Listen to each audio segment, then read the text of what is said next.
In the autumn of 1981, on the 1st of October, Reagan sent an urgent letter to British Prime Minister Margaret Thatcher requesting Britain's participation in the Sinai Force. Britain's ambassador in Washington, Neville Henderson, described the request as a dirty trick, quote unquote. Tragically, that same month, the Camp David process received a body blow with the assassination of Egypt's president Anwar Sadat by an Islamic fundamentalist on the 6th of October 1981. At the funeral, the US Secretary of State Alexander Haig cornered Lord Carrington and pressed him very hard on the issue of Britain and the MFO. Haig warned Carrington that Britain would be blamed if efforts to establish the Sinai Force were unsuccessful, and, quote unquote, there would be a parting of the ways between Europe and America on the Middle East. Now, Reagan called Thatcher while she was he'd already written to her. Now he called her while she was at the Conservative Party conference in Blackpool to request Britain's participation in the MFO. He said to her, "Sorry, it's me, I'm being a pest again." And Thatcher was absolutely furious, and it's incredible. If you look at the transcript of the telephone call, she said to Reagan, quote unquote, she was rather cross because no one had a right to try to hinge the whole thing on Britain's position. This was grossly unfair, she said to him. She said the Arab world had blamed Britain for the Balfour Declaration and for the creation of Israel in 1948. She also mentioned that she had had a meeting with the Saudi Crown Prince, Fahd, and she had asked him how the Arab world would respond if Britain was invited to participate in the MFO because of the association with the reviled Camp David process. Fahd responded that Arab world's reaction would be very harmful to Britain. Thatcher said to Reagan that with the current unemployment situation in Britain, she could not afford to lose out on business with the Arab world. So she left Reagan in no doubt that she was extremely unhappy about being asked. He was actually the resentment about being asked in the first place was very clear. Reagan responded that he understood, and he said to her, "We'll just keep digging here." But in fact, the Anglo-American crisis would only intensify over time. Carrington received a message from Haig on the 26th of October, which left him in no doubt that Britain was expected to join the force. Haig wrote that it would be, quote unquote, a major setback for the West if there was an unwillingness to support the peace treaty for which Anwar Sadat had risked so much and many believed completely unachievable. Haig argued that any hesitation on the part of the Western countries would only give encouragement to Moscow. So, on the 4th of November 1981, France, Italy, the Netherlands, and the United Kingdom issued a statement confirming their participation in the Sinai Multinational Force in response to the request of Egypt, the United States, and Israel. Now, it's important to state here that, in fact, the European countries were also not exactly that enthusiastic, but eventually they decided that the French, the Italians, the Netherlands decided they'd go ahead before Britain had, even though Britain was very unhappy about it, and the Europeans had put Britain in a very sticky position. And in fact, Lawrence Eagleburger, in a conversation with Neville Henderson, the British ambassador, admitted that the United States had put Britain in a tough position when they were, leaving basically Britain on its own, and not maybe making enough effort to bring the other European countries in. But in fact, the Europeans went ahead and said, "Okay, we'll do this." And once they had done that, then Britain was really in a tough position.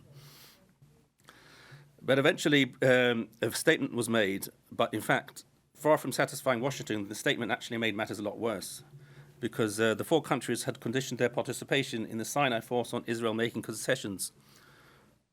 And Haig reacted furiously and warned that the statement of the four countries would result in a crisis of major proportions in Israel, with the consequence that there would be no multinational force. Haig asked Carrington to amend the statement, but he refused to do so. Haig told the British that their proposed statement would infuriate the Israelis, it was extremely offensive, and would lead to their rejection of Europe's participation in the force. Haig also told Carrington that the United States now had a full-blown crisis with Israel. One of the factors behind the crisis was the Israeli reaction to the nature of the European participation in the Sinai force. It's important to add here, separately, this is also important, Israelis were not enthusiastic about Britain joining the multinational force because Britain, the previous year, 1980, had been one of the leading European countries in pushing the Venice Declaration of June 1980. The Venice was a landmark statement of Europeans that called for Palestinian self-determination and also for the involvement of the Palestinian Liberation Organization in peace talks. Begin, the Israelis went ballistic following the unveiling of the Venice Declaration and blamed Britain as the chief culprit behind this declaration. So this is why Israel, under Menachem Begin, the Prime Minister, was really extremely unhappy about Britain's role and was very suspicious that Britain would use its participation in the force, in the multinational force, to put pressure on Israel to make concessions. Now, Haig had become increasingly, extremely, almost hysterical on this issue. British said he'd gone berserk, quote unquote. There was talk about, he'd talked about a situation like that of 1956, when Eisenhower put Britain on the naughty step following Britain's involvement in the Suez invasion.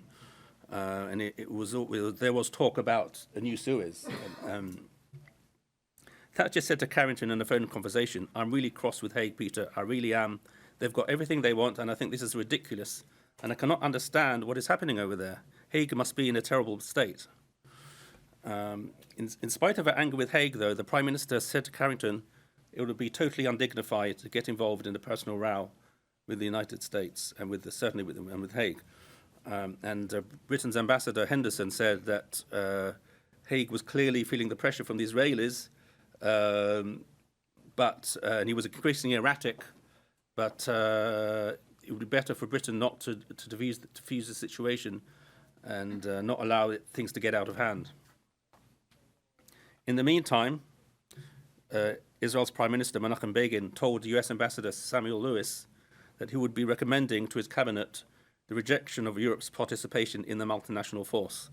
And he told Lewis, quote unquote, "If the European countries want to play with our security in future and carry on with Venice, let them try, but they will not participate in the MFO. The MFO is a peacekeeping force, and their policy will lead to war. The Venice Declaration says that the PLO must be given a position and there must be self-determination. That is a state. We shall never agree to a Palestinian state." Lewis was clearly getting quite hot under the collar, and he left Begin in no doubt that there will be grave repercussions if Israel rejected the Europeans. He said, "Haig is concerned over the highly visible rift and the embarrassing one that would ensue in the eyes of the world were you to exclude European participation after the United States, with your agreement, had done so much to try and bring them in. That represents a public disagreement of the first order. It is not a threat. It is a statement of perception of how it will be seen by others." American firmness was a crucial factor in getting the Israelis to back down, but it was also, we have to say here that the United States was, the United Kingdom was forced into line by the United States. On the 4th of December, finally, the Israelis sent the 4 European countries a joint US-Israeli statement and asked them to acknowledge their acceptance of the principles contained in a statement which reaffirmed that the MFO would be based upon the Camp David framework. Now Carrington was now forced to accept the fact that with some goodwill, it would be possible to meet the Israeli points and resolve the issue. So the United States was working actively with European countries, as well as Israel and Egypt, to smooth over the differences, and the diplomatic saga over the multinational force was finally brought to a close. The Israeli cabinet finally approved European participation in the Sinai MFO on the 31st of January 1982. With the exception of the small disputed area of Taba, all Israeli troops eventually withdrew from the Sinai on April the 25th, 1982, and this included the withdrawal of a large number of settlers in the settlement of Yamit. So it was quite a traumatic move for Israel. Both Israel and Egypt were very satisfied with the arrangements in Sinai, and the multinational force operated very smoothly in the years that followed. I should add, though, that this year, in June, there was a terrorist attack on the Israel-Sinai border, which resulted in the death of a number of Israeli soldiers. An Egyptian soldier managed to get through the border. And this is one of the very extremely rare case of an attack from the Sinai, which actually shows how successful the force was in keeping in monitoring, supervising the peace. Just to conclude, the crisis between Britain and the US over the Middle East during 1981 exposed two allies working at cross purposes in a bid to maintain regional stability and to expel the Soviets from the region. The Americans believed that the rising Soviet threat would ultimately be a greater concern for Arab states than the conflict with Israel. The establishment of a Sinai MFO was part and parcel of the US objective of repelling Soviet influence in the Middle East. But in contrast, Britain feared that its participation in the Sinai force would damage its standing in Arab eyes and strengthen the regional position of the Soviet Union, which was, of course, they were championing the Palestinian cause. So the United States, though, was dismissive of Britain's concerns that joining the Sinai would harm its position in an Arab world, of course, reflecting Britain's decline as a world power. At the same time, the escalating tensions between the United States and the Soviet Union encouraged Washington to view Israel as a strong asset, strategic asset in the region. Israel's Defense Minister Ariel Sharon and the US Defense Secretary Caspar Weinberger signed a memorandum of understanding on strategic cooperation on the 30th of November in Washington. And the main objective of the memorandum was to deter Soviet threats in the Middle East. So by the end of 1981, President Reagan was more focused on the ideological struggle with the Soviet Union and would increasingly view Israel as a geopolitical regional asset against the threat of Soviet penetration of the Middle East. And this ultimately harmed Britain's ambitions of encouraging the US to exert pressure on Israel on the Palestinian issue. Britain and its European partners ultimately caved in to US pressure over the Sinai. The Thatcher government was clearly unwilling to participate in the Sinai force. Yet as the United States increased the pressure on the UK to join the MFO, Thatcher believed the most important thing was to maintain its strong relationship with the United States and couldn't afford to damage her relationship with Reagan. So she ultimately, Carrington had to accept her authority on this issue. Yet British officials wanted to believe that participation in the force would provide it with leverage in Washington, which could be used to persuade Washington to use its influence with Israel. And there is no evidence whatsoever to suggest that this was successful at all. So, in fact, Britain, on this score, the argument that Britain would have more leverage with Washington was not, Britain did not have success.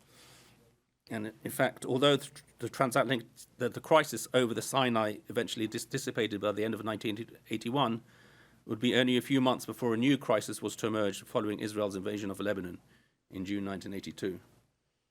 So with that, I'll conclude. There was another issue which I wanted to discuss in the paper, but because of lack of time, maybe during the questions, particularly the issue of Saudi Arabia, which was also very much a big issue at the time. But we can talk about that during questions.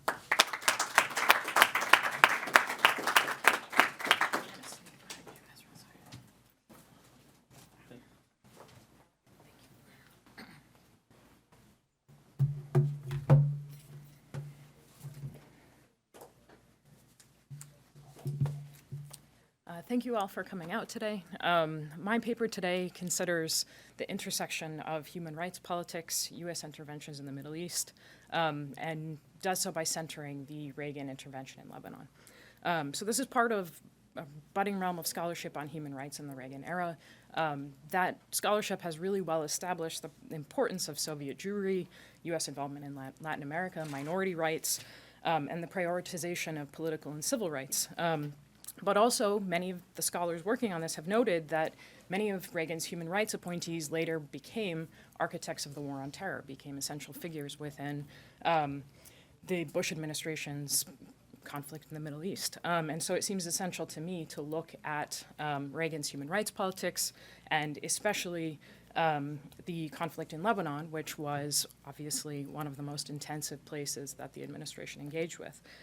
So Lebanon was a crucible, right, of enduring U.S. Middle East policy narratives, especially those that centered minority rights, prioritized peacemaking over human rights in relations with U.S. allies, and most importantly to the story that I'll examine today, centering terrorism as a grievous violation of human rights and as a moral guide that justified U.S. policy in the region.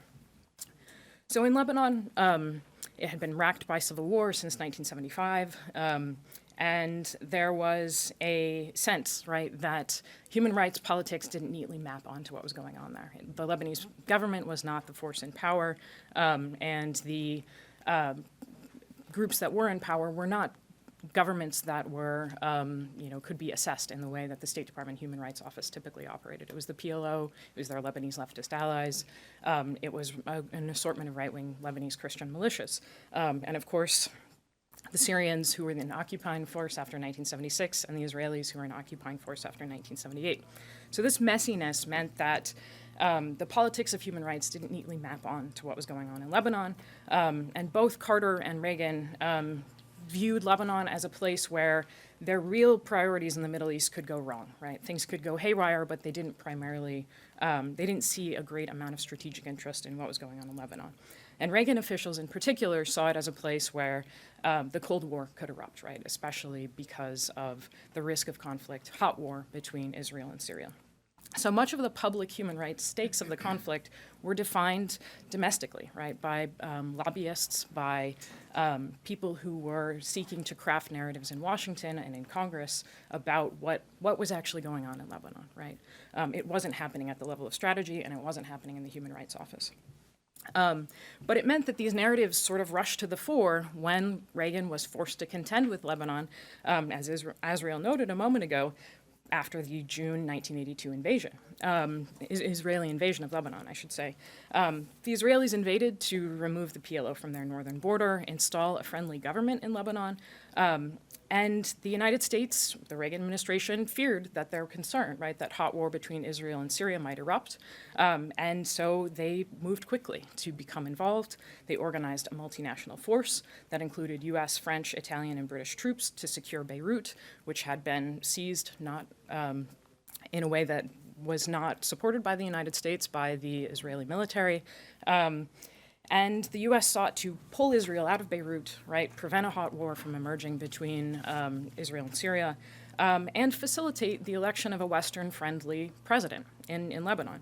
And in this case, it would be Bashir Gemayel, right, who had formed close relationships with Israeli officials in the lead up to the invasion, and had a cohort of American supporters, often American Lebanese, some sort of members of Congress who were sympathetic to Israeli perspectives, who had been sort of boosting him in Washington. So he wasn't an unknown commodity, right, when he is being pushed to the fore in July 1982.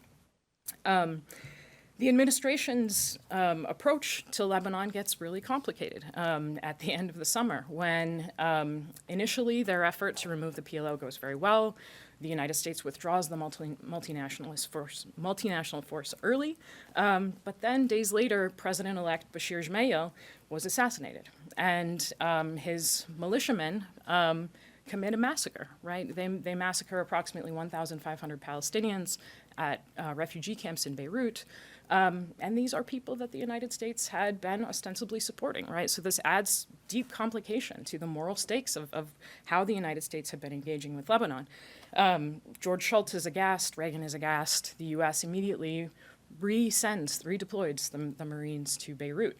But what are they doing there, right? And so the moral stakes of the U.S. involvement in Lebanon have just become enormously complicated.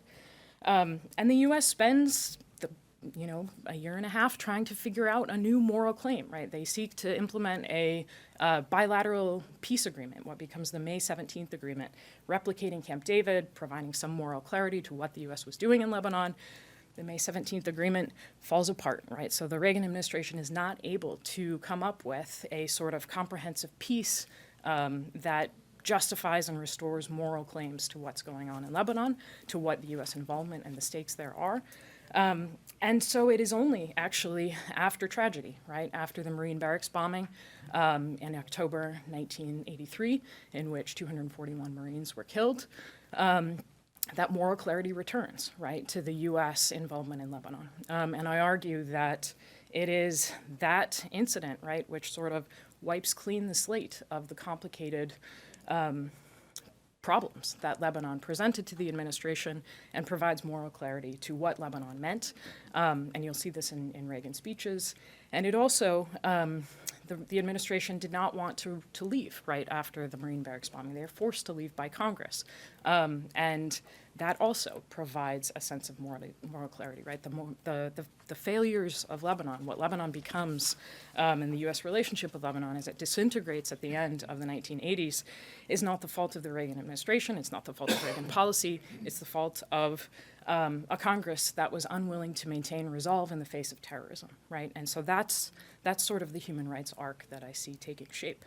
And so to kind of establish that a little bit better, I wanted to just speak a little bit about each of those pieces, right?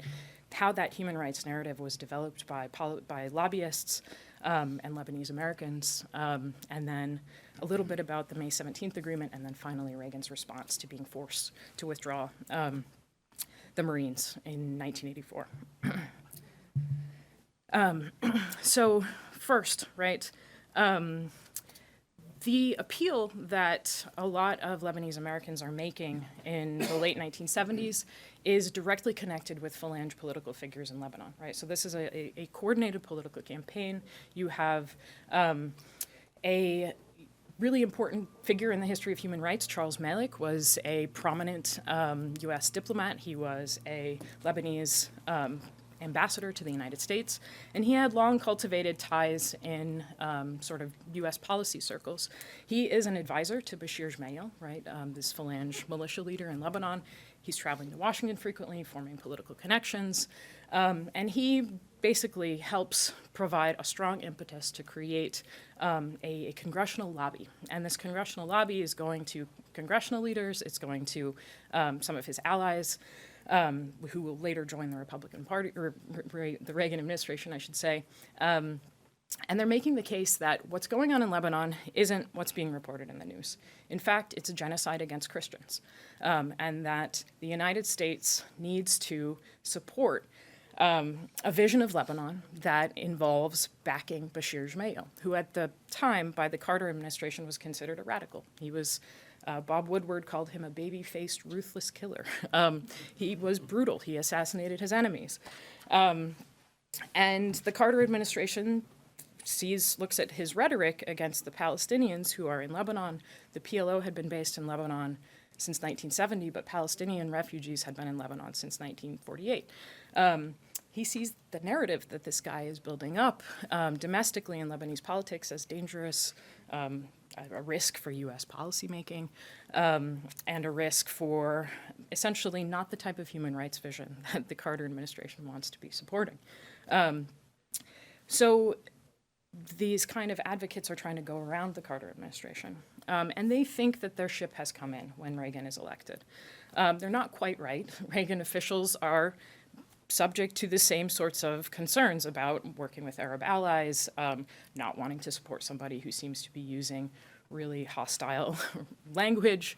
However, their sort of support in Congress has increased, right? And there are members of, especially some of the Christian Zionist networks amongst the religious right, who are gaining a lot of ground in Congress, right? And these folks are doing things like helping Bashir Gemayel get interviews on 2020 that are played nationally, right? So he is, some of his more sort of radical rhetoric is being erased. A lot of his sort of friendliness as a Christian Western leader is being elevated, right? And so even if the Reagan administration officials are not comfortable with him, his image has been softened. And when July 1982 comes around, the Israelis have invaded. He is well poised, right? He has got allies in Congress. He's got some connections with Reagan officials. And the United States government sort of goes all in behind Bashir Gemayel. They do so with the hope, actually, of morphing him into a gentler leader, right? And we'll never know, right, if that would have happened because he was assassinated. However, his acolytes weren't so gentle, right? And they perpetrated the Beirut massacre, right? And these are people who were in the militia that Bashir Gemayel led. The moral complexity here, I think, is obvious, right? And it sparks a crisis within Israel about their allyship with Bashir Gemayel, which is its own sort of narrative.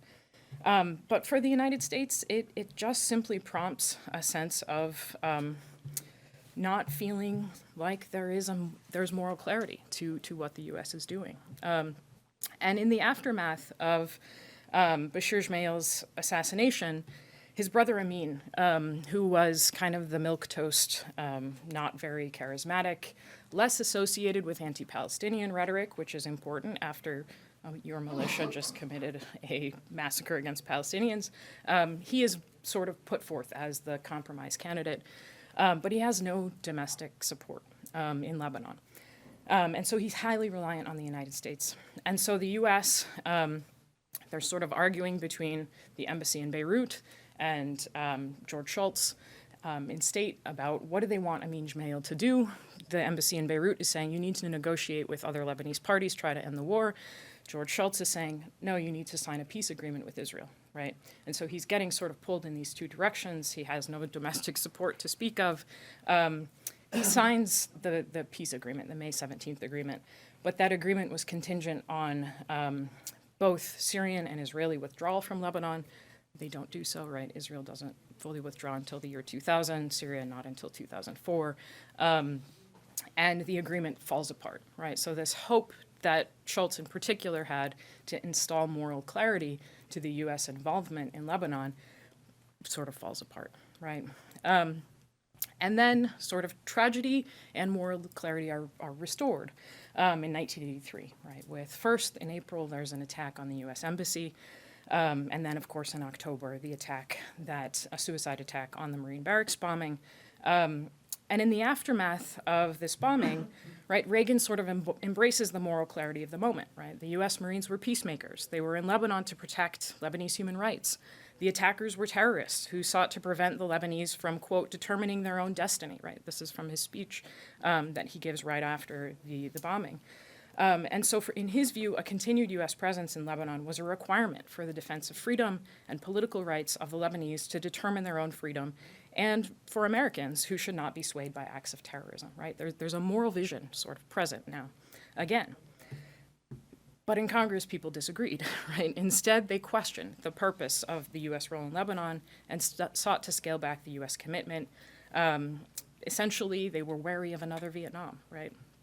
And Reagan was aghast at this response. He continued to defend the U.S. mission in Lebanon from a human rights perspective, and by arguing that, quote, the one thing we can't do is what so many people, even here in our own country, are advocating in the face of terrorist attacks against our forces in Lebanon. That is to bring the Marines home. If terrorism can succeed in its goal, then the world is going to find itself under the control of terrorists, right? So when in February 1984, Congress forces the administration, sort of with threats of the War Powers Act, threats to reduce funding, forces the administration to recall the Marines. Reagan and much of his administration basically see the conflict as having been the U.S. having been forced to not fulfill its commitment to allies, not fulfill its resolve, and having been forced to make policy choices by terrorism and a spineless Congress, right, that both undermined his policy and his agenda for human rights. Reflecting in April 1984, Reagan saw congressional intervention in Lebanon as a misunderstanding of the legacy of Vietnam and the moral role of the U.S. in the world. He argued, quote, "Once we established a bipartisan agreement in our course in Lebanon, the second guessing about whether we ought to keep our men there severely undermined our policy. It hindered the ability of our diplomats to negotiate and encouraged intransigence from the Syrians and prolonged the violence," right? So in his view, this is prolonging violence. And so finally, right, in a speech before the United Nations that fall, right after the Marines had withdrawn, he defended the humanitarianism of his Lebanon policy, arguing that U.S. withdrawal, after U.S. withdrawal, quote, "The tragedy of Lebanon has not ended. Only last week, a despicable act of barbarism by some who are unfit to associate with humankind reminded us once again that Lebanon continues to suffer. In 1983, we helped Israel and Lebanon reach an agreement that, if implemented, could have led to the full withdrawal of Israeli forces in the context of withdrawal of all foreign forces. The agreement was blocked, and the long agony of the Lebanese continues." So there's no question, Reagan policy in Lebanon would have certainly been more expansive without congressional restriction. But the debates that took shape around the withdrawal of the Marines were critical to the formation of Reagan's human rights thinking, and I argue more broadly conservative human rights thinking, by elevating the view that caving to terrorism was a grievous error, and it demanded U.S. commitment at high cost. This view also encouraged the perspective that U.S. policymaking in Lebanon had been honorable, that the U.S. had simply been altruistically trying to save Lebanon. And U.S. failures in Lebanon would now be defined by images of giving in to terrorism and the administration being hamstrung by Congress, rather than memories of the morally murky U.S. alliance with the Phalange and the Beirut massacre of Palestinians. Right. Thank you very much.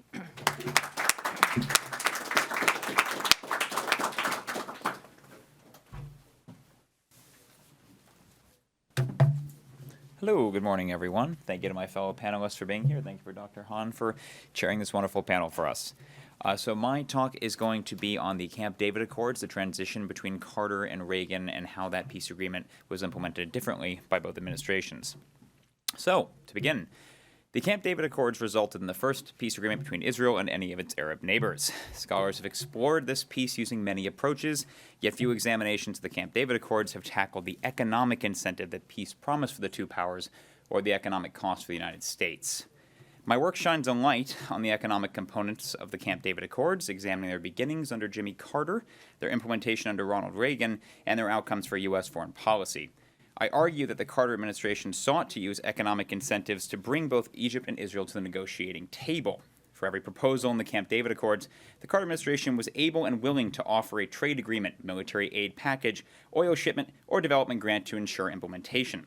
Those incentives ushered in by Carter, though essential in bringing about peace from his perspective, had the additional effect of setting expectations for both nations, particularly Israel, that similar levels of aid would continue or even increase under Reagan.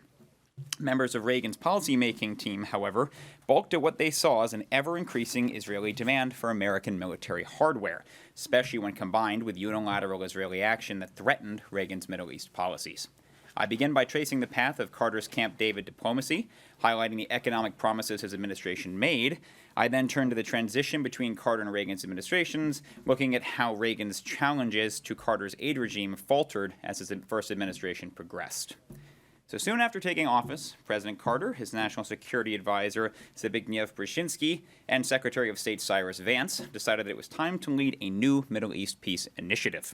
Carter was determined to encourage negotiations by working as an external broker, establishing credibility as a mediator. The means of doing so appeared to him in a May 1977 report from Brzezinski. Titled Israel's Peace Dividend, the report laid out an economic logic for an Arab-Israeli peace. It argued that economic considerations could be important as a means of stabilizing and reinforcing any future peace agreement. To that end, it contained key economic incentives that the Carter administration could use to sell peace to Israel. These included increases to trade and investment, steady supply of oil, and reduced military expenditures. This plan hit its first roadblock during the 1977 Israeli election with the victory of hardliner Menachem Begin. The Carter administration noted, however, that Begin's central platform did include plans to reform Israel's economy. Begin also quickly indicated to the Carter administration that he was willing to meet with open-minded Arab leaders. Carter, hoping to grease the wheels of diplomacy, began approving Israeli arms requests by July 1977. He also addressed the enduring Israeli energy crisis, which had kind of taken root since 1973, helping to add an addendum to the 1975 U.S.-Israeli MOU on energy that allowed for easy transportation of American oil to Israel aboard American military vessels. On the Egyptian side, an August 1977 meeting between Vance and Sadat ended with Sadat famously providing a secret Egyptian draft peace proposal and voicing his interest in having Israel provide its own. The Israeli peace proposal that the Carter administration received foresaw the same form of economic benefits that Brzezinski had outlined for Carter months earlier. With talks now progressing, the Carter administration sought to immediately mollify Israel and get things going. Carter approved Israel's funding package for 1979, pledging $1.785 billion in aid and ignoring his Office of Management and Budget suggestion to lower it. Sadat, however, was dissatisfied with what he saw as slow progress and made his famous journey to Jerusalem on November 19, 1977. The move alienated the entire Arab world, but Sadat was absolutely convinced that Egypt's status in the region was withering away. He reasoned that a costly short-term strategy would lead to long-term economic benefits, a greater integration of Egypt in the developed world, and restored Egyptian prestige. Begin and Sadat made little progress by February 78 due to the question of the Palestinians. Worrying about a breakdown, Carter invited Sadat to the United States. Prior to the visit, Vance sketched out Sadat's interest to Carter, highlighting Sadat's desire for U.S. economic assistance, as Egypt's debts needed, quote, urgent attention. Upon arriving, Sadat requested an increased level of aid immediately. Carter instead offered alternative responses, such as encouraging foreign investment in Egypt and accelerating delivery of promised aircraft. However, during a meeting with Egyptian Foreign Minister Mohammed Kamil that same week, Kamil's team indicated that Egypt would likely go ahead and sign its agreement regardless of broad Arab hostility to a bilateral plan. But Egypt's willingness to do so would not come cheaply. Sadat met with Secretary of Defense Harold Brown and pressed for increased military assistance to Egypt. Sadat argued that providing it would counter Soviet influence in Africa. At Brown's suggestion, Carter met with Sadat and offered to immediately begin supplying Egypt with advanced jets and tanks. Throughout 77 and 78, this strategy would continue. The Carter administration used arms transfers as a means of courting both Egypt and Israel. Sadat and Begin's governments were very happy to push for greater concessions in response to Carter's offers, and Carter's team noted that the price for peace might have to include this going forward. But there was another price as well. Sadat needed some sort of traction on the Palestinian issue, just to save face in the Arab world alone. Begin had little interest in budging on that score, though. And so the Carter administration came up with this theory that the only way to ensure Israeli compliance on this would mean further and further aid. To that end, in March 1978, during a visit by Israel's Defense Minister Ezer Weizman, Vance and Brown recommended approving an additional $100 million of arms. Vance contended that Carter should stress that arms packages making their way through Congress depended on progress in the negotiations, so if there was no progress in the Palestinians, there would be no progress on these arms. While Carter's administration enjoined both parties to pursue peace vigorously, it did take a particularly firm tone with Israel. The State Department recommended that Carter communicate to Israel that if Begin seriously pursued peace with Egypt, then Carter would wield his influence to push Sadat along. On the other hand, if the peace talks slowed due to, quote, Israeli intransigence, then the United States would not remain silent. Intransigence might lead to a slowing of the very high levels of economic aid that Israel is accustomed to. While the Carter administration never threatened to fully cut off Israel, the extra margin of assistance that it had granted to the country would, quote, no longer be taken for granted if things did not progress. Carter's team had therefore articulated an economic weapon that the United States could deploy against Israel to coerce favorable policies. While Carter never actually deployed the weapon, the ramifications of its conceptualization reverberated into the Reagan era. By September 1978, dialogue had, however, broken down. Carter, sensing the need for an intervention, prepared a summit to overcome the deadlock. What followed was the now famous Camp David Accords. The Camp David meetings managed their breakthrough when Sadat agreed to separate the Sinai withdrawal from the Palestinian framework. This allowed the parties to split the Accords into two negotiations, one on the Sinai, one on the Palestinians. While the Palestinian framework had little chance of succeeding, Sadat sought to use it to demonstrate his commitment to the cause. Regardless of this effort, Sadat irredeemably tarnished his reputation in the Arab world. The Carter administration got to work implementing the part of the Accords it could influence. Egypt and Israel were to sign the treaty, Carter reasoned, then economic incentives would have to continue. Israel immediately requested an economic aid package under the category of special aid requirements, asking for $2.37 billion in loans and grants to support redeployment. Israel's other major sacrifice at the same time, which is notable, was that housed in the Sinai were the Abu Rdais oil fields taken from Egypt in 1967. This was Israel's basically only domestic source of oil flow.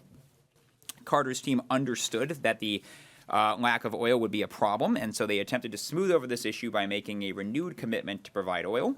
They sketched out a plan to sell oil to Israel from the United States' own supply by diverting shipments bound for the U.S. Strategic Petroleum Reserve. It's clear this was a very important issue if that was the steps they were going to take. In late December 1978, as the Carter administration prepared to implement the economic plans, a report landed on Carter's desk warning him of their ramifications. The report noted that prior year assistance levels tended to become, quote, unbreakable minimums later. Its authors proposed that Carter structure aid expenditures to both Israel and Egypt as a special one-time package, with no hint of continuation. Despite this, the economic promises went through largely unchanged. Finally, on March 26, Sadat and Begin signed the peace treaty on the White House lawn. The peace brought with it new complications. The Arab world saw Sadat's Palestinian framework as a betrayal of interest. The animosity from the Arab nations, along with domestic resentment in Egypt, were prime factors in Sadat's 1981 assassination. Begin, who feared initially destroying his legacy by making peace, however, emerged largely unscathed. Carter's legacy on the Middle East was also far from triumphant. America's initial amazement at the Camp David Accords faded. Carter spent the period from March 1979 to January 1981 shepherding along the Egypt-Israel peace agreement, while his administration failed repeatedly to restart the Palestinian autonomy talks. This failure paled in comparison to the embarrassment Carter faced with Iran, the Soviet invasion of Afghanistan, and with the refusal of other Arab nations to recognize the Accords. Throughout 1980, Carter's Middle East policy pursuits bore little fruit, and they quickly became a major sore spot on the campaign trail, with Ronald Reagan highlighting Carter's failures repeatedly. Critically, however, the Camp David Accords gave birth to the present level of financial support that Israel has come to expect. By the end of 1979, the United States provided over $7.3 billion in aid to both Israel and Egypt. Israel and Egypt received the aid in the form of military and economic grants at a ratio of 3-2 in Israel's favor. Warnings from Carter's advisors that increased aid levels tended to set floors in the minds of recipients turned out to be quite prophetic. Yet, aid levels were not immediately increased as Reagan came into office. Reagan had campaigned as a friend of Israel, yet Reagan's early policy team split on the issue. His first Secretary of State, Alexander Haig, as we've already heard, was a staunch supporter of Israel in many ways. Conversely, his Secretary of Defense, Caspar Weinberger, had his reservations about the role Israel was playing in American Cold War military thinking. Reagan's NSC policy team, too, had questions about the aid regime Carter had ushered in and debated the issue intensely between 1981 and 1982. Israel, however, would prove to be an unavoidable issue during Reagan's first term. The plan to sell AWACS aircraft to Saudi Arabia, a sale initiated under Carter, happened during Reagan's first year in office. Weinberger emerged as a defender of the deal, having to juggle accusations from both Israel and Congress that the Reagan administration was endangering Israel's well-being by arming its opponents. Israel had begrudgingly listened to Carter's arguments about arms sales to Arab nations during the Camp David Accords. Now that peace with Egypt was all but a fact, the situation seemed radically different. Importantly, while the AWACS issue did gain the acceptance of Congress, it demonstrated the reluctance of Congress to side with the president if the president threatened Israel's aid. This exact issue reared its head again right afterwards in June 1981 when Israel acted unilaterally in destroying Iraq's Osirak nuclear reactor. This time, it was not only Reagan's policymakers who considered cutting Israel's aid. Reagan himself sought to block the transfer of F-15 and F-16 fighter jets to Israel after the strike. Reagan simply did not buy the claim that it was an act of self-defense on Israel's part, at least not to the extent that Israel needed to act without consulting the Reagan administration. Reagan took the unprecedented step of supporting a Security Council resolution condemning the strike. Once again, congressional opposition led to a retreat from the Reagan administration. Reagan only managed to delay the fighter jet deliveries by a matter of months. By December 1981, with the sore spot of the Osirak strike still surrounding relations, the Israeli government voted to apply Israeli law over the Golan Heights. The Reagan administration, caught completely off guard, sought to punish Begin's government by suspending the implementation of a recent MOU unless Israel backed down. The president then went a step further, imposing what can only be referred to as economic restrictions on Israel, withholding $200 million of purchases from the Israeli economy and suspending $100 million worth of Israel's foreign military spending credits. Begin was outraged and accused the Reagan administration of anti-Semitism by jeopardizing the fate of the Jewish people by suspending the MOU, effectively holding Israel hostage. To the Reagan administration's surprise, the Begin government saw reason. The suspending of the MOU and the accompanying economic restrictions that Reagan threatened were truly disastrous for Israel's economy. Begin communicated to Reagan not only a willingness to settle the matter, but also demonstrated an understanding that lack of communication between the two nations was taking its toll. Both nations' policy teams began communicating more clearly in early 1982, briefing each other on proposed major policy changes. Reagan had, for a moment, demonstrated that the economic weapon that Carter first threatened to use against Israel could in fact succeed. After the Golan Heights issue evaporated, Reagan oversaw the end of Israel's possession of the Sinai Peninsula, thus finalizing one half of the Camp David Accords. On April 26, 1982, Israel had officially finished its staged withdrawal from the Sinai, handing the entire peninsula back over to Egypt, except for Taba, as we've already mentioned.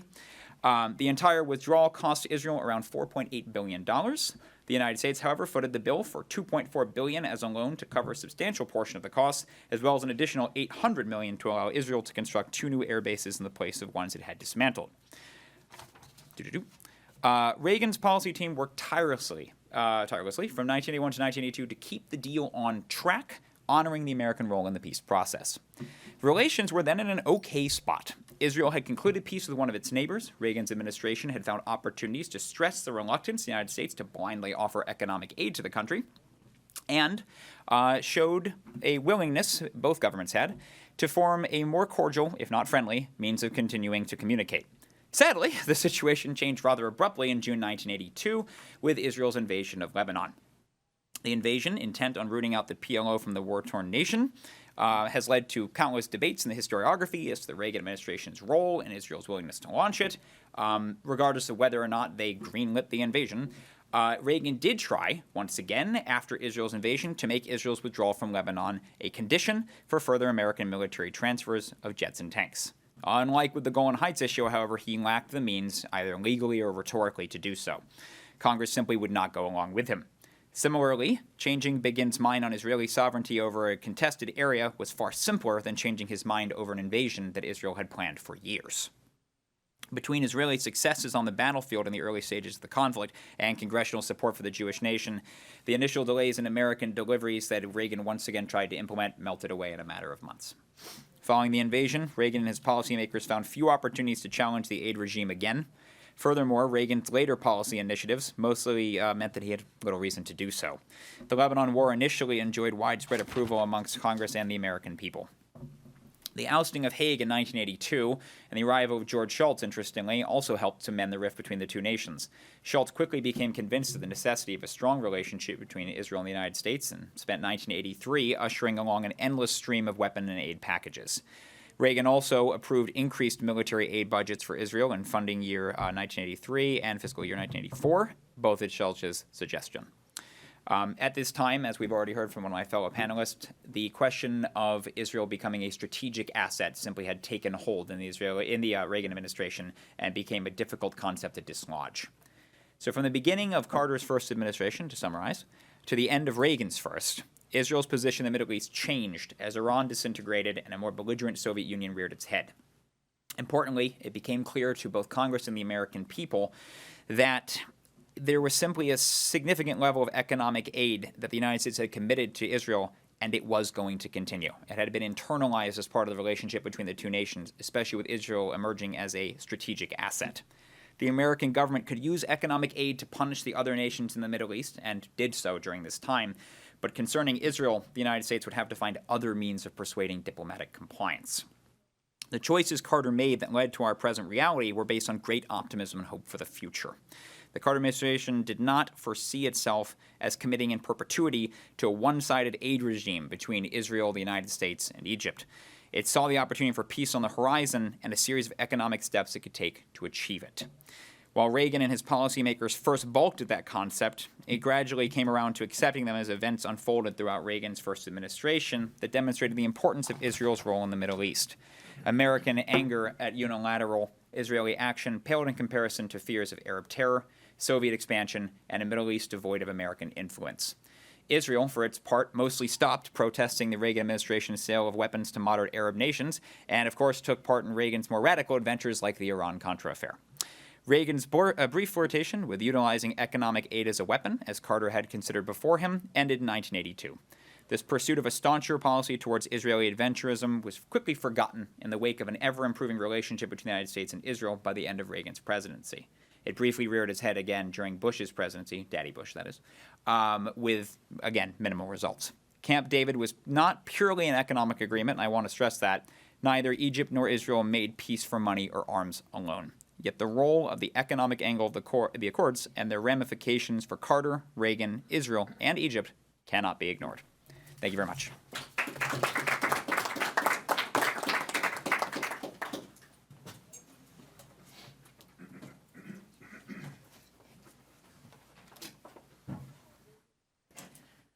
All right. Thank you so much for this. It's great to be part of such an impressive panel. So I'll be talking today about the tanker war, and I want to just briefly contextualize a little bit where my interest stems from. So today, 80% of global trade crosses the world's oceans, 61% of oil, and I think of the ocean as this key site of global capitalism, of the interaction between military power and global capitalism. So for this research project, I wanted to look at a specific moment where those maritime routes of global trade appeared threatened and how U.S. foreign policy makers responded. The tanker war represented a key moment in the 1980s where the flow of oil through the Persian Gulf appeared to be under threat. And so I'll briefly just give a background of what this war entailed. So Iran and Iraq fought the tanker war throughout the Persian Gulf, an adjacent maritime battleground of the much larger land-based 1980 through 1989 Iran-Iraq war. After Iraq invaded Iran in 1980, the two countries descended into a bloody conflict during which an estimated 500,000 people were killed. Throughout the war, but increasingly beginning in 1984, Iranian and Iraqi forces attacked oil tankers transiting the Persian Gulf, seeking to disrupt the industry that helped each side to fund the war. In response, the Reagan administration deployed an estimated 10,500 U.S. naval personnel aboard warships destined for the Gulf, declaring that they sought to protect oil tankers against the threat to, quote, the free flow of oil that Iraqi and Iranian attacks posed. After the Kuwaiti oil tanker company requested for 11 of its tankers to be reflagged under U.S. flags, therefore qualifying them for U.S. naval protection, U.S. naval convoys escorted the reflagged tankers through the Gulf, increasing the U.S. naval presence further. Although the Reagan administration stressed that the U.S. Navy had patrolled the Persian Gulf since 1945, the U.S. military presence in the region significantly expanded during this tanker war, becoming the largest U.S. naval action since the Vietnam War. As the changing world economy and the shipping-dependent petroleum regime transformed U.S. strategic thinking about naval power, U.S. policymakers began to see a U.S. naval security presence as a necessary piece of the Persian Gulf oil infrastructure, with long-lasting implications, of course, for U.S. policy in the Middle East. U.S. intervention in the Persian Gulf escalated the maritime conflict further, increasing risks of attacks. In one instance, a mistaken Iraqi missile attack killed 37 U.S. sailors, provoking an outcry from Congress. This is the USS Stark incident. Defending his administration's Persian Gulf policy, Reagan announced at a press conference over a week later that he would, quote, not permit the Middle East to become a choke point for freedom or a tinderbox of international conflict, end quote. Reagan explained how the United States sought to preserve the, quote, freedom of navigation against the threat of the ongoing war posed to international shipping in what commentators would come to call the tanker war. Quote, freedom of navigation is not an empty cliche of international law. It is essential to the health and safety of America and the strength of our alliance. So as you can see, the Reagan administration during this conflict positioned the freedom of navigation in the Persian Gulf as a core U.S. security interest. It was described as a threat against the American people rather than a threat against a few U.S.-flagged ships in the Persian Gulf. By warning that the Gulf could become a, quote, choke point for freedom, alluding to the narrowness of the Persian Gulf Strait of Hormuz, Reagan's rhetoric of freedom of navigation justified U.S. military intervention. In this context, the Reagan administration used freedom of navigation to justify intervention and the U.S. tilt toward Iraq during the war. It implied freedom of movement for tankers, naval frigates, and oil rather than a neutral principle of international law. In a congressional hearing, Senator Sam Nunn pointed out that freedom of the seas as a general principle wouldn't matter if, quote, there were two small island nations out in the Pacific at war and it involved little or no U.S. or free world economic interests. We would hardly be sailing our ships into harm's way between them just to uphold our right of free passage, end quote. The strategic interests that the Reagan administration imagined in this region infused the idea of freedom of navigation rhetoric with meaning. And therefore, recently negotiated 1982 Law of the Sea Convention became a tool in the vocabulary of U.S. officials to extend its military power over the space and influence the outcome of the war. A 1987 Committee on Armed Services congressional staff report can help us understand how the Reagan administration was seeing the Gulf at this time. The report described the Gulf in two distinctly different spatial configurations. The Gulf, the report noted, is strategically important both as a, quote, reservoir, because the countries bordering it possess at least 63% of the free world's known oil resources, as well as a, quote, passageway for 1/8 of the free world's oil imports. So to Washington, the Gulf could be conceptualized as both a space that contained oil or a space that oil passed through. And each conceptualization of the Gulf held maybe different meanings for U.S. policy. Previous scholars have emphasized how when the United States deployed naval forces to secure the Gulf's oil infrastructure, U.S. officials sought to control the movement of oil by sea, leading to the permanent militarization of the Persian Gulf. Recent works in critical logistics theory have likewise analyzed how states seek to secure key oceanic choke points like the Persian Gulf. According to Shua et al., for example, capitalist states seek to control movement in such logistic spaces through strategies of spatial planning, infrastructure investment, and industrial policy.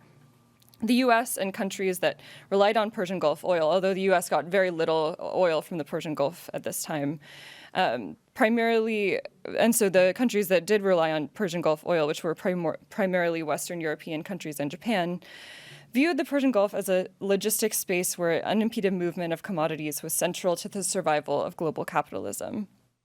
But ensuring the movement of oil by sea was not the only U.S. objective. U.S. officials saw the Gulf as a reservoir, as I've already noted, through a longer-term geopolitical lens, where the outcome of the Iran-Iraq War and the future political control over oil reserves in the region were just as important as the short-term movement of oil through the Persian Gulf.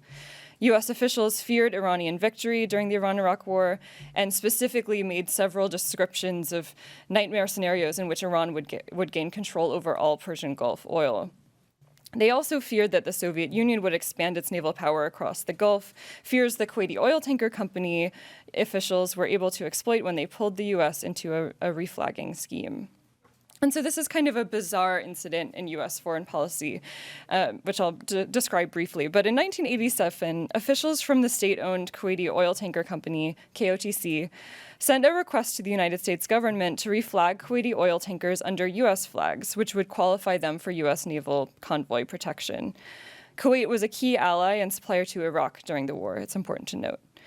Although U.S. officials initially ignored the KOTC request, after Kuwaiti officials informed them that they had approached the Soviet Union and the Soviets had agreed to reflag the tankers, the United States quickly came back and agreed that they would reflag the tankers under U.S. flags. Okay, so then in the resulting deal, the U.S. reflagged 11 of the tankers and the Soviet Union was left with 3. And so this was likely a deft maneuver, kind of playing these two superpowers against one another. And so Kuwait, the Kuwaiti oil tanker company, helped to make this tanker war a Cold War conflict. Even though the Soviet Union had remained vague about whether it would protect reflagged tankers with naval power, U.S. officials feared the growth of Soviet military presence in the region since the Soviet Union had begun deploying naval patrols to the Indian Ocean in the 1970s. In one congressional hearing, Michael Armacost confirmed that it would have been a much tougher call in the absence of the Soviet angle. So the U.S. decision to reflag Kuwaiti tankers represented to many a clear tilt toward Iraq during the Iran-Iraq War because, as I've already mentioned, Kuwait was a key ally and supplier to Iraq. Congressional critics warned that reflagging represented a departure from the U.S.'s previous supposed policy of neutrality in the conflict and would provoke a strong Iranian response. When senators later traveled to the Gulf Cooperation Council officials reportedly criticized the highly provocative way the U.S. had deployed naval forces in the Gulf and pursued the Kuwaiti reflagging. Although supportive of the U.S. naval presence as a deterrent force, GCC officials asked the senators, quote, "Why do you Americans have to do this sort of thing with so much fanfare?" The Gulf officials likely feared that the reflagging would draw the superpowers further into the Gulf, leading to a violent Iranian response and further escalating the conflict.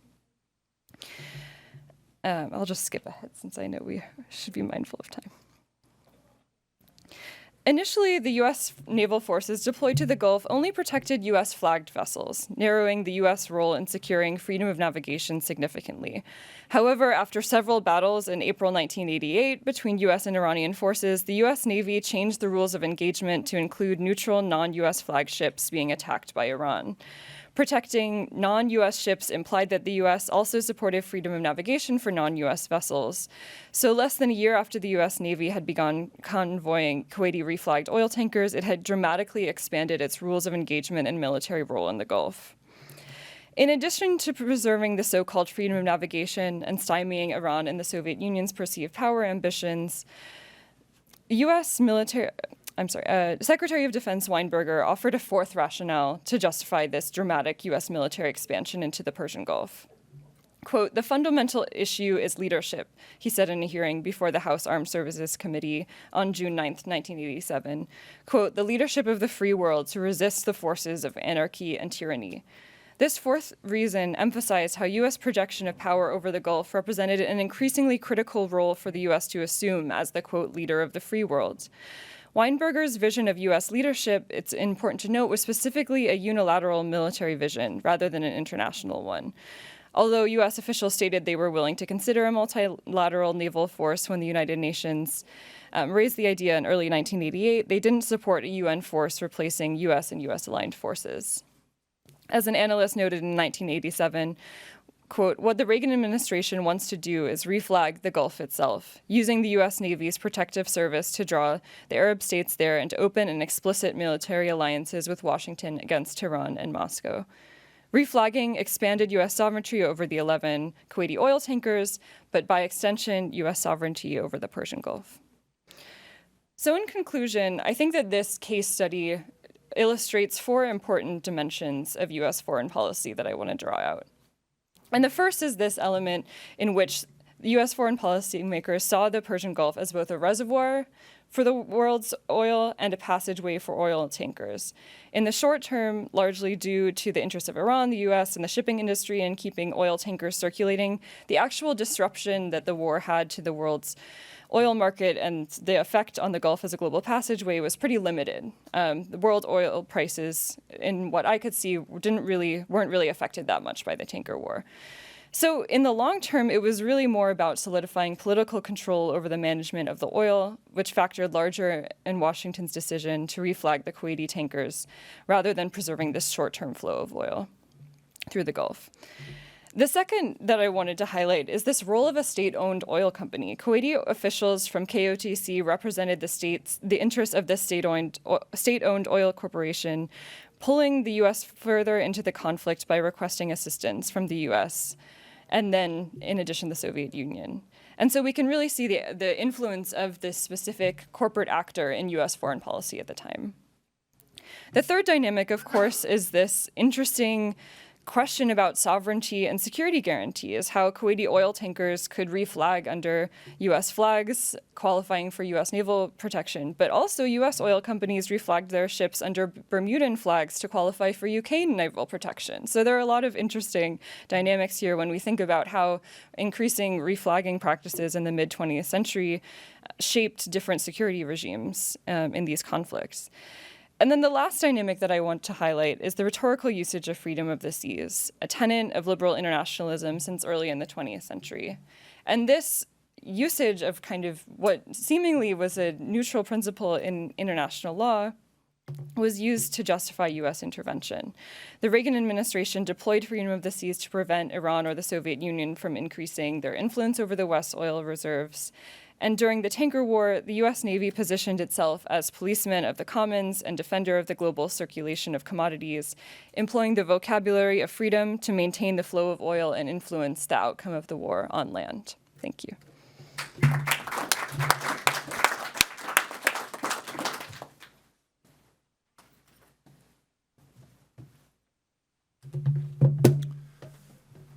Well, I'd like to begin by thanking Azriel, Laila, Edward, and Grace for 4 very fine papers. Given our late start, I'm going to abbreviate my comments and skip over the summaries of the papers and the individual questions I had for each of the panelists and just try to frame discussion by raising 3 questions that I think the papers provoke collectively. First, to what degree did the legacies of Jimmy Carter's policies hem in Ronald Reagan? The Christian lobby had elevated Gemayel. Camp David had started the ball rolling toward the Israeli invasion of Lebanon. And Carter's conservative approach to the Iran Revolution set the stage for the collapse of U.S.-Iranian relations in the mid and late 1980s.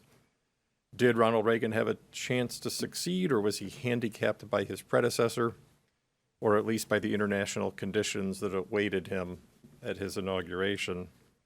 Second question, how effective was Reagan in dealing with small states or entities? To what extent did Israel resist U.S. entreaties to make peace? Was Iran able to twist the giant's tail? Was it true that the Reagan administration could disregard British power? British protests over the MFO because Britain had become a second-rate power, as some U.S. officials observed? And were oil corporations, like small states, able to extract concessions from the mighty U.S. government, the classic case of the client state twisting the tail of the patron? Third question, how much influence did Congress exercise over Reagan's policy? Reagan felt pressure from Capitol Hill on the military deployments to Lebanon, on possible punitive measures against Israel, and on the naval deployments in the Gulf. Did such pressure deter or disrupt the tenor of his policy, or is Reagan able to accommodate, fend off, or turn away congressional concerns? At this point, I think I'm happy to invite questions from the floor, and as time permits, we will allow the panelists to respond to you or to anything I have said. Chester. And please, by the way, introduce yourself if you're comfortable doing so. Yeah, Chester. I'm Chester Patch from Ohio University, and my question is for my fellow Northwestern PhD graduate, or different generations, a long time ago, but same institution.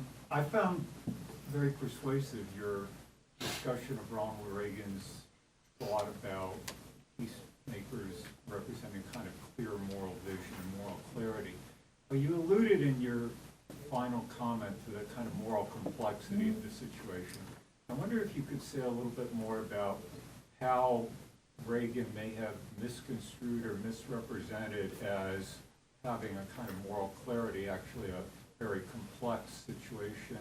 And also, I wonder if you mentioned congressional pressure in bringing about the withdrawal of the Marines, but weren't there also pressures within the administration, Caspar Weinberger, who had, never bought into the mission that the Marines had, and James Baker, who wanted to liquidate their presence as a political liability. So I wonder if you could address those things.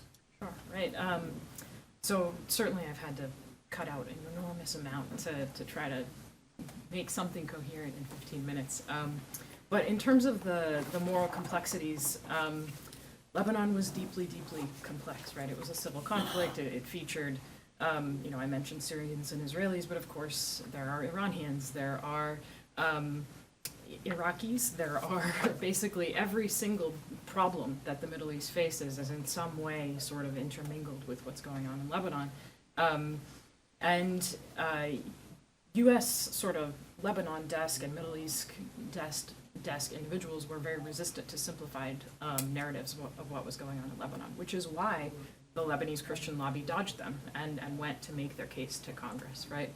And even Reagan officials who were, very sympathetic to those narratives and some of the sort of Israeli policymaker stories, right, that this is a genocide and we can just not pay attention to the economic dimension, the fact that it's actually a very religiously diverse country, and maybe you should not have a president that's always coming from the Christian parties, right? That maybe sectarianism isn't the best way to structure a government. These were the stakes, right? And I don't think Reagan was particularly, involved in the details of that, right? But I do think that as some of the panels that, or one panel that I attended yesterday sort of got to, I do think that he genuinely hoped that peace could come out of Lebanon, right? And that the failure of the May 17th agreement to craft a peace certainly was a disappointment, right? And so I think that it was alluring to look for, to see what the U.S. was trying to do in Lebanon as something that could possibly produce peace. When that wasn't possible, I don't think Reagan, at least personally, saw it as a personal failure, right? I'd love to say more about Schultz and Weinberger, but I want to leave space for others to talk, so I'm happy to talk more about that afterwards. But yeah, so I'll pause there and I'll leave some of your questions unanswered. Yes. Yeah, Victor McFarland, University of Missouri. So if I can ask questions of Azriel and Grace. You mentioned, Azriel, the Saudi role, and I was curious to hear a little bit more about that. You mentioned that there was some concern on Britain's part that they would lose out on business opportunities if they incurred Saudi displeasure. And I was wondering if you also saw evidence that they were concerned about Saudi Arabia pulling its investments from Britain or other countries, or even some kind of oil sanctions. There's a lot less concern about an embargo by that point, but reducing production. Any of these sort of classic worries about from the 1970s, did you see those still operating in the period you studied?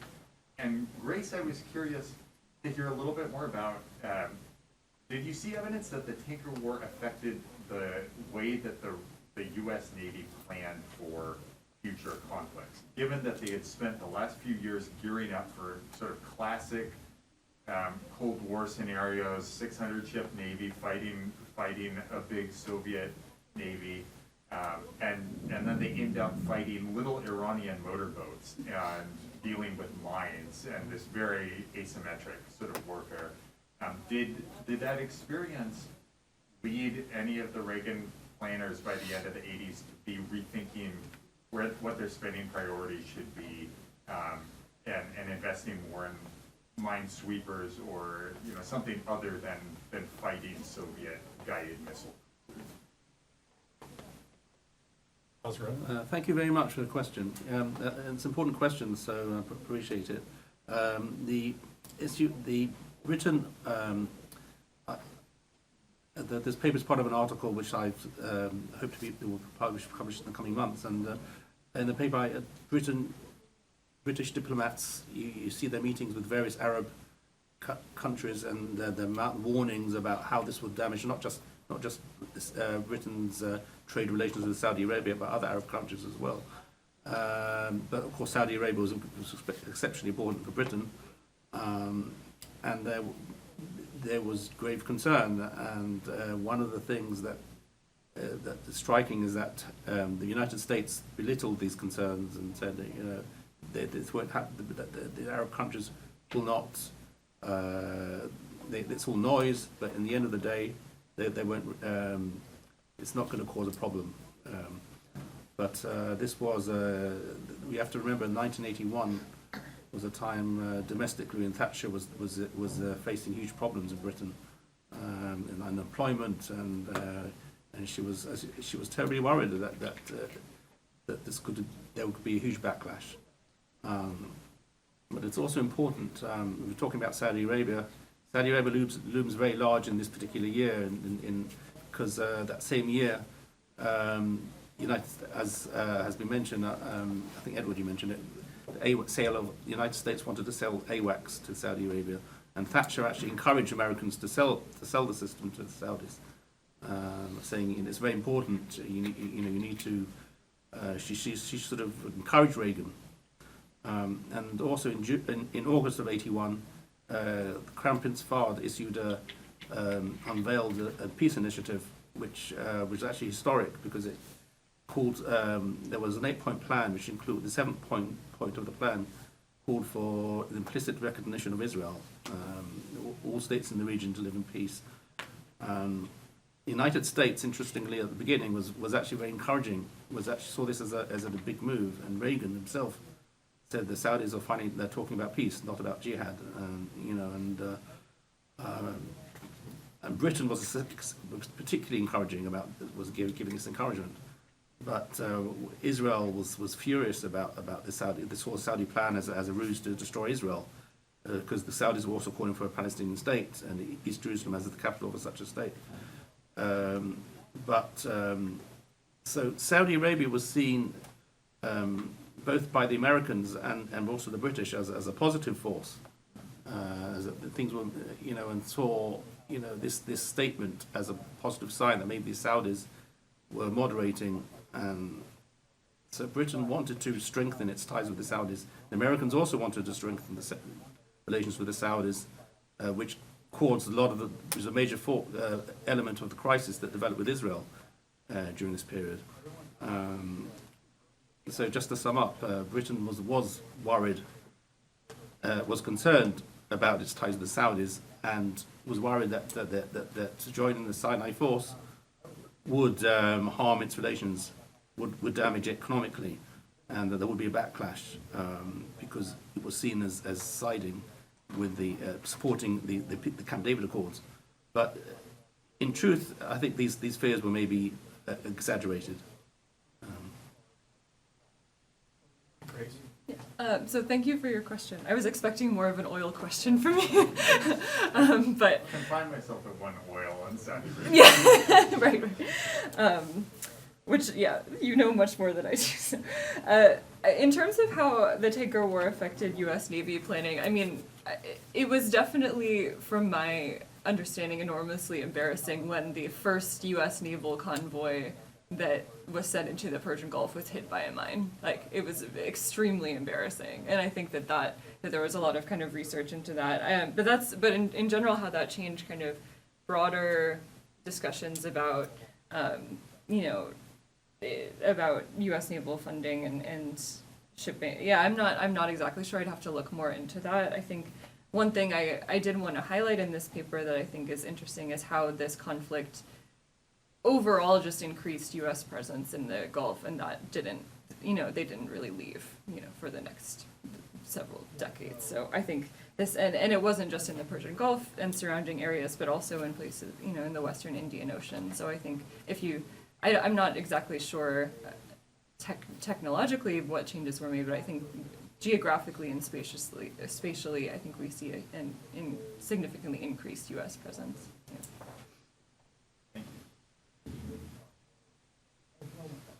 Yes. I'm not sure if we have time, but I'll ask it anyway. So the premise of my question is that there's two broad frameworks to conceptualize national and international sovereignty. One would be the right of nations to enjoy non-intervention in their domestic affairs. The other one would be the responsibility for great powers to protect, whether that's an ally or marginalized population. In each of your cases, how did you see the Reagan administration reconstituting the bounds of U.S. sovereignty in the Middle East?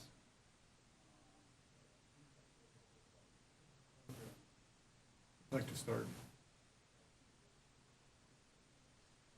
I can give a really quick answer, which is that U.S. Lebanon policy was structured around, at least on paper, that Lebanon deserves sovereignty. And it is just deeply impossible to turn that into a reality. And so I think those principles are key not only to sort of the State Department policy, but also to Reagan's human rights vision, right? That his ideas of sort of what the U.S. is trying to do in Lebanon, if you look at some of his sort of 1984 speeches, they're trying to give Lebanese the ability to determine their own destiny, right, is a phrase that he uses. And so it's connected with his idea of promoting democracy, right? And it's fundamentally unable to be realized, but it is absolutely central to at least what the U.S. is trying to do. I'll follow that up by saying that a difficulty for the Reagan administration when it came to Israel is that Israel used the word sovereignty as a four-letter word. That when it came to any action it was taking in the region, any unilateral push that it made, it seemed to invoke its own sovereignty frequently, no matter who it was butting heads with, including the Reagan administration, as its raison d'etre for whatever it did. That our sovereignty and our security is paramount to our relationship with any of the states around us, especially when there's a question of hostility. And this was the letter it would send to Reagan after it didn't inform the Reagan administration that it was crossing a border or bombing a site. And so Reagan's difficulty with trying to balance Israel's perception of its own sovereignty with Reagan's conception of the enduring U.S. role in the Middle East was a constant headache during his first administration. Azriel or Grace, any insights? I guess I'll just say that I think the sovereignty question is really, really fascinating when thinking about supposedly neutral waterways, and I think that you exactly get to the tension of what does it mean for the U.S. to be protecting a neutral waterway with military force. This is with a unilateral military force, and I think that that's exactly the tension that I'm fascinated by, and this extension of U.S. sovereignty kind of justified by a neutral principle. So yeah.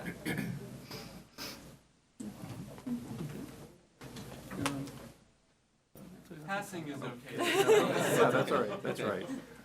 We are out of time.